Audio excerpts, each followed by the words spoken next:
क्या आपको पता है कि बीज यानी मधुमक्खियां अगर खत्म हो जाएंगी तो हम ह्यूमंस पे क्या फर्क पड़ेगा?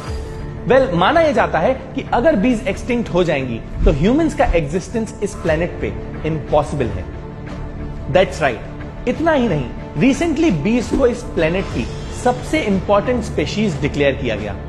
पर इतने छोटे से क्रिएचर को हमारे प्लेनेट के सबसे इंपॉर्टेंट स्पेशीज क्यों डिक्लेयर किया गया? मधुमक्खियां ऐसा क्या करती हैं कि उनके बिना ह्यूमन लाइफ इम्पॉसिबल है? और हम कैसे बीज को सेव कर सकते हैं? पर बीज की इंपॉर्टेंस समझने के लिए हमें सबसे पहले क्रॉस पॉलिनेशन समझना पड़ेगा। एक्चुअली प्लांट्स हमारी तरह एक दूसरे के पास चल के तो जा नहीं सकते, तो इनके रिप्रोडक्शन के लिए बीज एक मेजर रोल प्ले करती हैं। कैसे? जब भी ये हनी बीज इन फ्लावर्स पर बैठती हैं तो मेल पार्ट से पॉलन ग्रेन्स उनकी बॉडी पर चिपक जाते हैं, और फिर जब ये बीज फीमेल पार्ट के पास जाती हैं तो ये पॉलन ग्रेन्स ओवरीज से मिलकर रिप्रोडक्शन का प्रोसेस कंप्लीट करते हैं, और इस पूरे प्रोसेस को क्रॉस पॉलिनेशन कहा जाता है।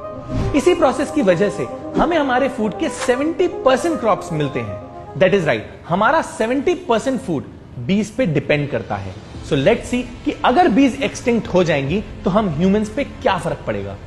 बीज pollinate vegetables, cucumber, carrots, broccoli, cabbage and even onion and eggplant जैसे कई इंपॉर्टेंट वेजिटेबल्स हमें बीज के पॉलिनेशन की वजह से मिलते हैं। बीज पॉलिनेट इंपॉर्टेंट फ्रूट्स जैसे एप्पल, कीवी, मस्कमेलन, वाटरमेलन और मैंगो, जिसे फलों का राजा भी कहा जाता है।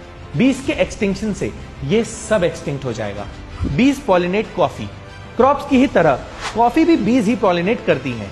कॉफी हमारे जीने के लिए शायद एसेंशियल ना हो, पर यह एक $100 बिलियन इंडस्ट्री है, जिसकी वजह से कई लोगों का एम्प्लॉयमेंट और लाइफ इस पे डिपेंड करती है।